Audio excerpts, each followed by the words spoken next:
que Jesus nos auxilie a ir ao vosso encontro, a fim de todos percebermos e entendermos aquilo que dissermos. Quando chegamos à casa espírita, há sempre muitas dúvidas em nós. Mas há uma pergunta que praticamente toda a gente faz. É uma pergunta que nós ouvimos frequentemente.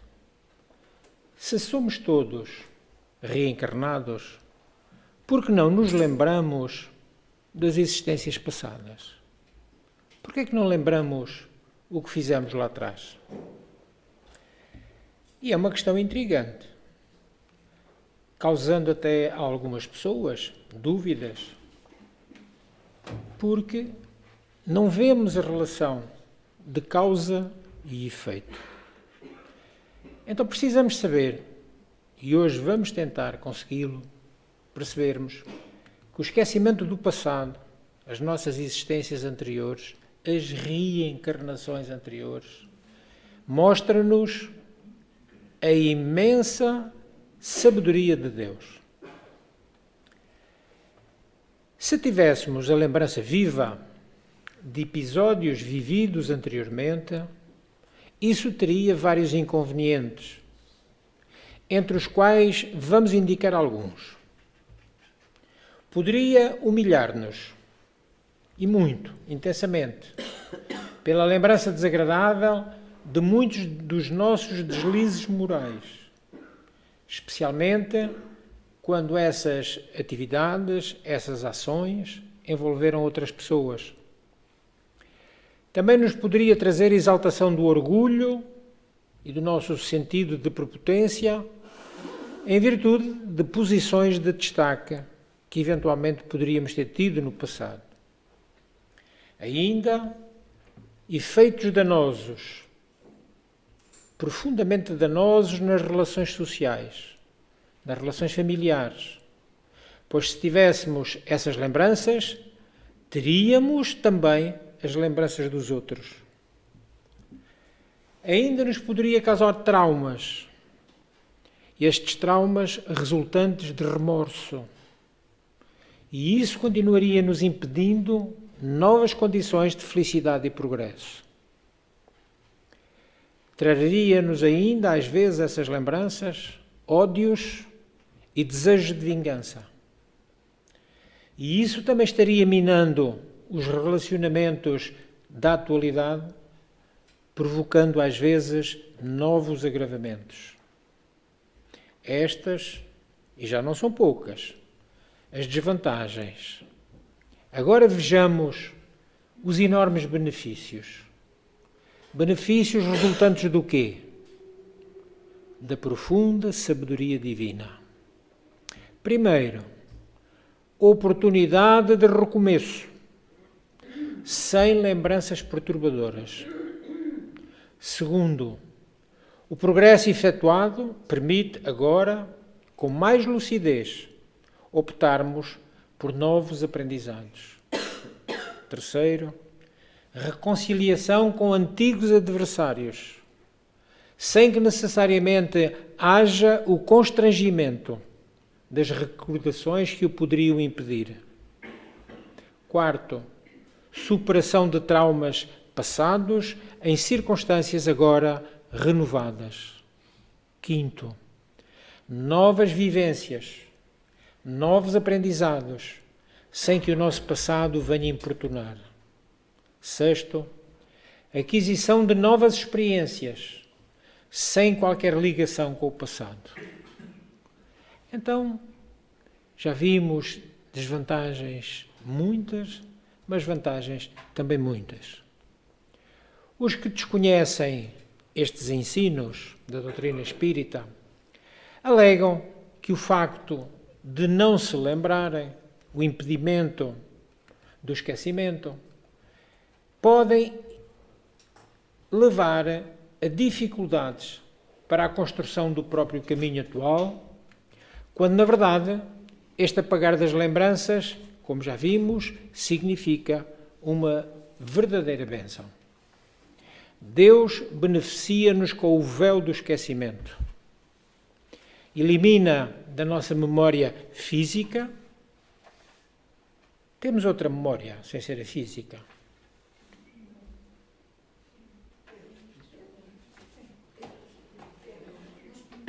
Temos a memória espiritual. Porque nós reencarnamos e a nossa memória física não lembra. Mas quando batermos as botas, a nossa memória espiritual mostra-nos tudo. Isso não se perde. Fica gravado tudo no nosso espírito. Então, elimina Deus, com o véu do esquecimento, a nossa memória física, porque assim não lembramos esses erros, esses equívocos do passado, para que não sejam amarras, para que não sejam pesos, que nos impeçam de construir ou reconstruir a própria felicidade. Além disso, e é curioso, se nós quisermos saber o que fomos ou fizemos antes desta existência, basta sermos observadores atentos, vermos com atenção quais as nossas tendências, quais as nossas habilidades, aquelas que nascem connosco, quais aquelas que já foram as nossas quedas morais, quais os laços que nos ligam a alguns lugares, os chamados déjà vu, passamos e já aqui estive, ou o encontro de pessoas de primeira vez, eu conheço esta pessoa, porque isso está tudo registado no nosso inconsciente. E assim, poderemos avaliar que tipo de procedimento ou vivência nós tivemos lá atrás, nessas reencarnações pretéritas. Isto é uma análise íntima. Permite-nos, se quisermos, corrigir os caminhos atuais, fazermos a nossa reforma íntima da atualidade. O assunto é profundamente cativante e a doutrina espírita recomenda muito discernimento. E este discernimento é-nos colocado para evitarmos ter curiosidades desnecessárias. Fundamentalmente, mesmo, é o bom comportamento agora. Como eu estou atuando agora, para construirmos, assim, um futuro melhor. O passado está lá. Importa não repetir o que se fez de mal, a fim de que, à frente, no futuro, possamos ser um pouco mais felizes. E o que é que Allan Kardec ensinou? O que é que ele teve o cuidado de interrogar a espiritualidade superior sobre este assunto? Livro dos Espíritos, pergunta 392. Kardec, com uma sutileza, ele pergunta: por que o espírito encarnado perde a lembrança do passado? E os espíritos responderam: o homem e a mulher. A humanidade nem pode, nem deve saber tudo. Deus assim o quer na sua sabedoria. Sem o véu que lhe encobre certas coisas, o homem ficaria ofuscado, como aquele que passa sem transição da obscuridade, do escuro para a luz. Pelo esquecimento do passado, ele é mais ele mesmo. Poderemos dizer, noutras traduções do francês, ele é mais senhor de si. Pergunta 393 de Kardec: como pode o homem ser responsável por atos e resgatar faltas das quais não se recorda? Como pode, continua Kardec interrogando, como pode aproveitar-se da experiência adquirida em existências que caíram no esquecimento? Seria concebível que as tribulações da vida fossem para ele uma lição, se pudesse lembrar-se daquilo que as atraiu. Mas desde que não se recorda, cada existência é para ele como se fosse a primeira. E é assim que ele está sempre a recomeçar. E vem a pergunta sacramental de Kardec. Como, então, conciliar isto com a justiça de Deus? E agora vamos ouvir os espíritos. A cada nova existência, o homem tem mais inteligência e pode melhor distinguir o bem e o mal. Onde estaria o seu mérito se ele se recordasse de todo o passado? Quando o espírito entra na sua vida de origem, qual é a nossa vida de origem? Qual era a vida que nós tínhamos antes de ter este corpo? A vida espiritual, a vida espírita. Toda a sua vida passada se desenrola diante de si, como dissemos há pouco. Essa memória não se apaga. E continuam os espíritos superiores. Vê as faltas cometidas e que são causa do seu sofrimento, bem como aquilo que poderia tê-lo impedido de cometê-las. Compreende a justiça da posição que lhe é dada e procura então a existência, nova reencarnação, necessária a reparar aquela que acaba de escoar-se. Procura provas semelhantes àquelas por que passou, ou as lutas que acredita apropriadas ao seu adiantamento, e pede aos espíritos que lhe são superiores para o ajudarem na nova tarefa a empreender. Porque o Espírito sabe que lhe será dado por guia nessa nova existência. Quem são os guias que nos são dados quando nós reencarnamos? Que nome é que nós lhes damos? Anjo da guarda. Todos temos. Não há aqui ninguém deserdado por Deus que não tenha alguém velando por si, um espírito mais elevado do que nós próprios. Então esse anjo da guarda, esse espírito, procurará fazê-lo reparar as suas faltas, dando-lhe uma espécie de intuição. O buzinar nos nossos ouvidos, que às vezes nós fingimos que não ouvimos nada. E dá-nos a intuição das faltas que nós cometemos. Essa mesma intuição é o pensamento. Às vezes até a vontade que nós podemos ter e que frequentemente nos assalta para fazer alguma coisa errada, mas que nós resistimos instintivamente. Dizem os espíritos superiores que atribuímos essa ação instintiva, na maioria das vezes, aos princípios que recebemos de nossos pais, enquanto, na verdade, isso é a voz da consciência. É ela que nos fala. E essa voz é a recordação do passado. Voz que vos adverte para não cairdes nas faltas anteriormente cometidas. Rematam os espíritos superiores. Nessa nova existência, se o espírito sofrer as suas provas com coragem e souber resistir, eleva-se a si próprio e ascenderá na hierarquia dos espíritos quando voltar para o meio deles.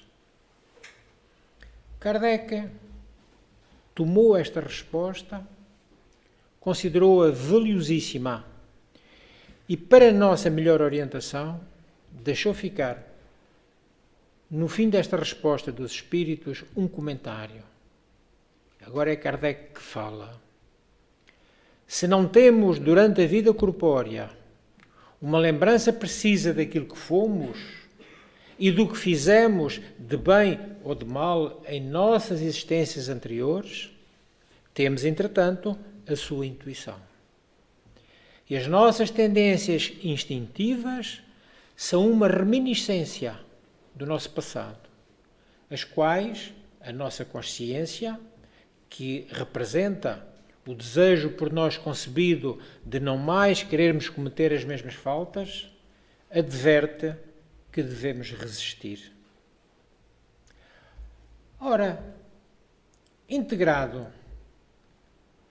na vida corpórea, perdendo o espírito momentaneamente a lembrança de suas existências anteriores, como se um véu as ocultasse, têm, às vezes, uma vaga consciência.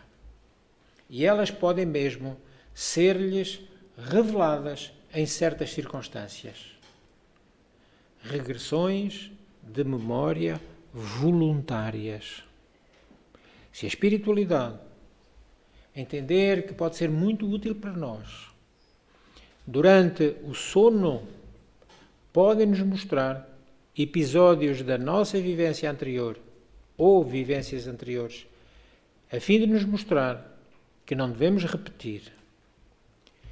Só que isto não acontece senão pela vontade dos espíritos superiores, que têm e o fazem espontaneamente com um fim útil e jamais para satisfazer a nossa curiosidade vã.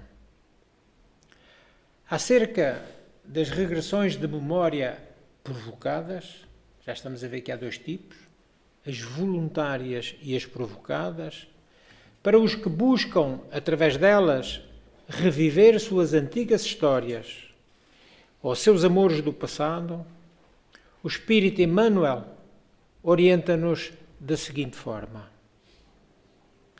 se fomos trazidos à Terra para esquecer o nosso passado, valorizando o nosso presente e preparar em nosso benefício um futuro melhor, para quê provocar a regressão de memória do que fomos ou fizemos, simplesmente por questões de curiosidade vazia? Ou então, com o objetivo exclusivo de buscarmos aqueles que foram nossos companheiros, a fim de regressar aos desequilíbrios que hoje resgatamos? A nossa própria existência atual nos apresentará as tarefas e provas que em si constituem a recapitulação do nosso passado em diversas existências. Continua Emmanuel. Para que então efetuar a regressão de memória unicamente para chorar lembranças e episódios infelizes do pretérito, ou exibirmos grandezas ilusórias em situações nas quais fomos protagonistas? Sejamos sinceros e lancemos um olhar para as nossas tendências. Sábias palavras de Emmanuel. O esquecimento das faltas cometidas não pode ser um obstáculo à nossa melhoria de espíritos. Se não temos uma lembrança precisa, o conhecimento que delas tivemos no estado errante, antes de reencarnarmos, o desejo que concebeu de as repararmos, guia-nos pela intuição e dão-nos a vontade de resistir ao mal. Esse pensamento é a voz da consciência e muitas vezes secundado pelos espíritos que nos assistem. Se atendermos a essas boas inspirações que eles nos sugerem, de certeza absoluta que o resultado será positivo para nós. Então, estudemos a nós próprios. Estudemo-nos. E com certeza dessa ponderação, nós podemos julgar o que fomos. Não pelo que somos agora, mas pelas nossas tendências. A própria natureza das provas e das expiações que sofremos podem também esclarecer-nos sobre o que fomos e o que fizemos. Como neste mundo, agora, aqui reencarnados, se julgam os atos de um criminoso pelo castigo que a lei lhe inflige. Assim, se contrariamos as leis divinas, elas virão ao nosso encontro, cobrando, às vezes, alto preço, com sofrimento e com dor, dos nossos erros pretéritos e, pior ainda, se continuamos fazendo os mesmos. Assim, poderemos perceber que o orgulho ou o orgulhoso será castigado pela humilhação de uma existência subalterna. O mau, rico e avarento pela miséria. Aquele que foi duro para com os outros, pelos tratamentos duros que agora também sofrerá. O tirano pode virar escravo. O mau filho vai encontrar a ingratidão dos seus próprios filhos. O preguiçoso vai encontrar, com certeza, um trabalho forçado. E assim poderíamos levar quase ao infinito estas comparações. Curiosamente, o célebre filósofo Platão, que já seguia a doutrina da reencarnação, tanto ele quanto o seu mestre, Sócrates, narrava que quando alguém morria, era levado para o reino dos mortos. Chegando lá, encontrava as almas dos heróis gregos, dos governantes, dos artistas, de seus antepassados e encontrava às vezes muitos amigos. Segundo ele, ali as almas contemplam a verdade e possuem o verdadeiro conhecimento. Ficavam sabendo que todas as almas renascem em outras existências para se purificarem de seus erros passados. Muito antes de Jesus, ele já seguia esta orientação, este pensamento, esta doutrina. E purificando-se dos seus erros passados, chega um momento em que não precisam voltar à Terra, permanecendo agora na eternidade, os espíritos puros, os espíritos perfeitos.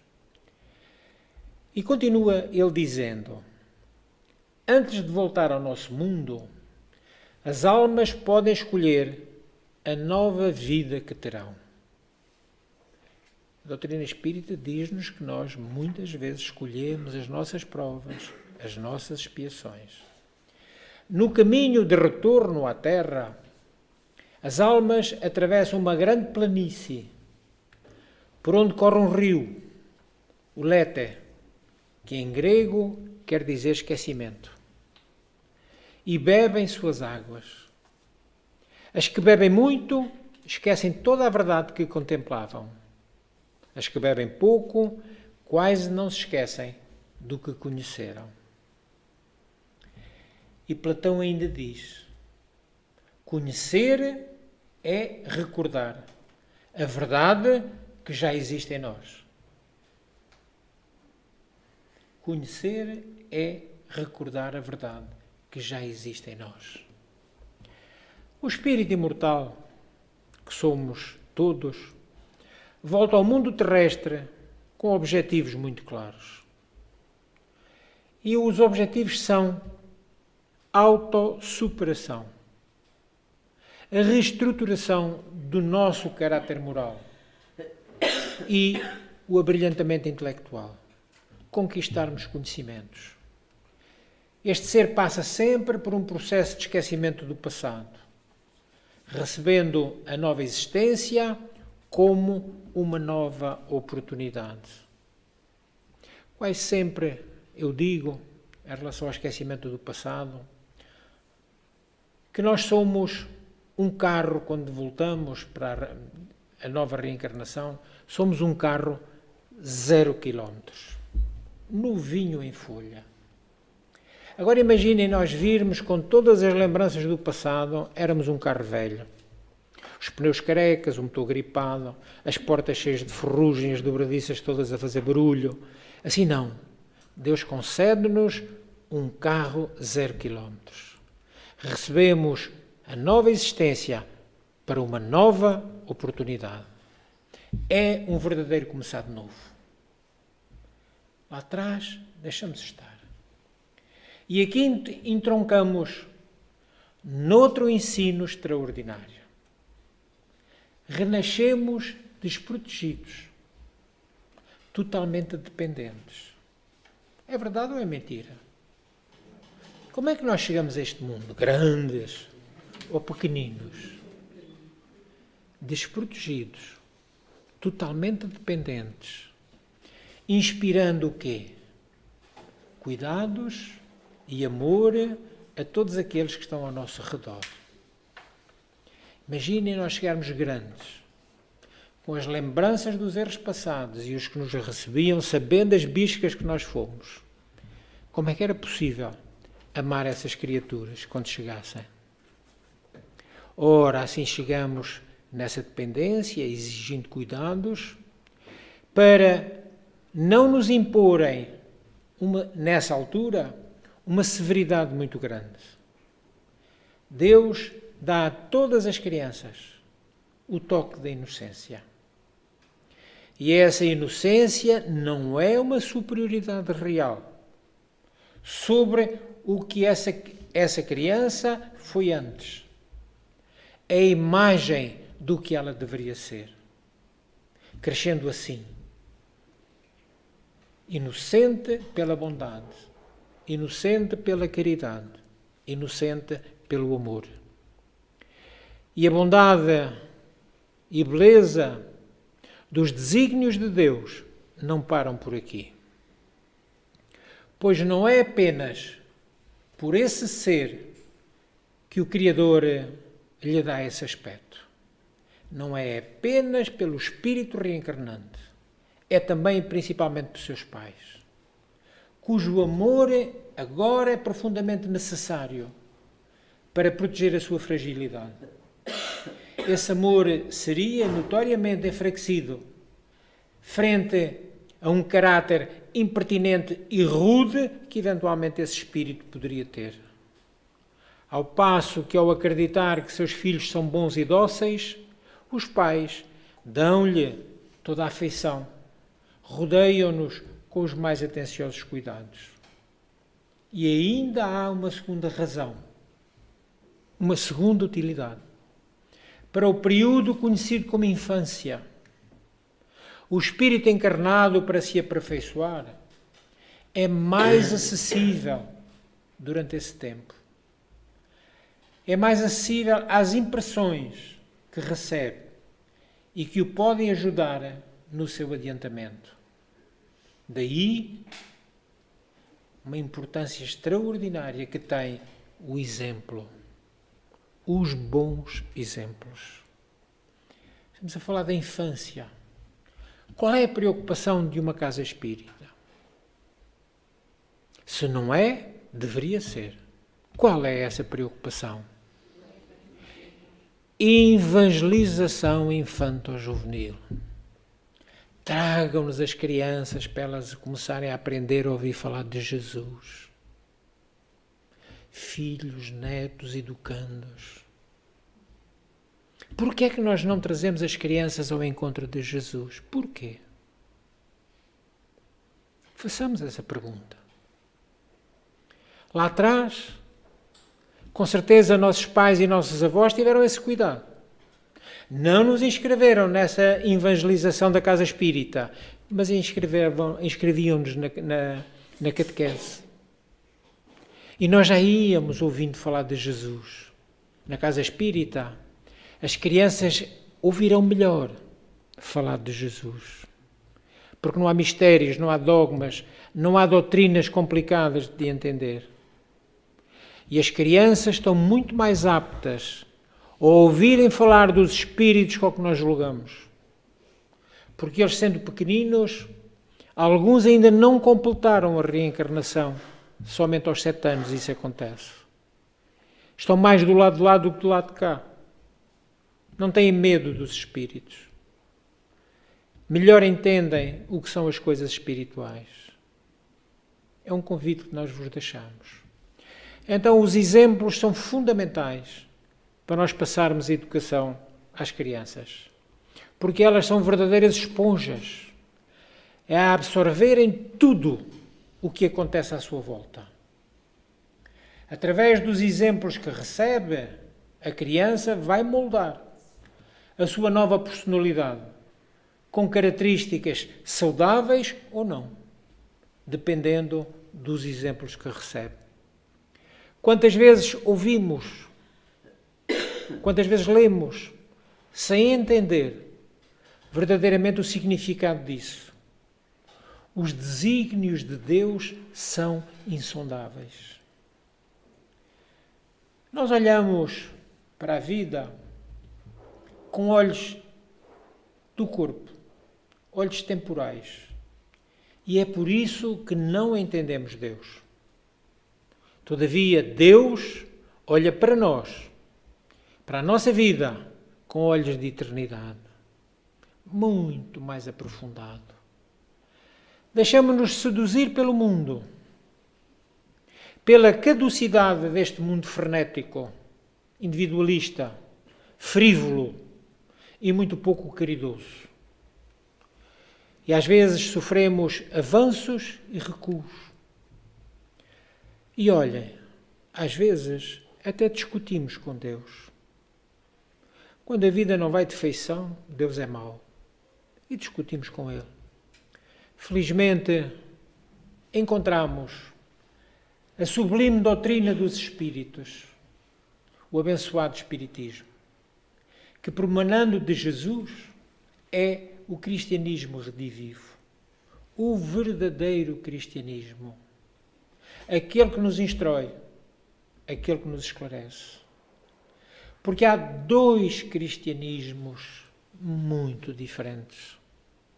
O cristianismo dos homens, adulterado ao longo destes 2 milénios, por vontades deste ou daquele, mas fundamentalmente, e o importante, é nós querermos o cristianismo do Cristo, de Jesus.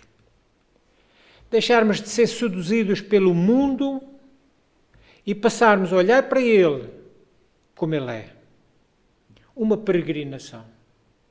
Aqui estamos neste mundo de Deus peregrinando. Um caminho que às vezes é reto, outras vezes profundamente sinuoso, íngreme, com dolorosas subidas e outras vezes com vertiginosas descidas. Porque para o nosso crescimento interior acontecer, são necessários sorrisos, mas também muitas lágrimas. Sabemos que nesta caminhada temos ao nosso lado o maior amigo que um ser humano pode ter. Tenhamos a certeza. Nesta peregrinação, nesta caminhada, ao nosso lado, nós temos Deus. Sejamos gratos. Do mesmo jeito que eu sou grato pela vossa atenção. Muito obrigado.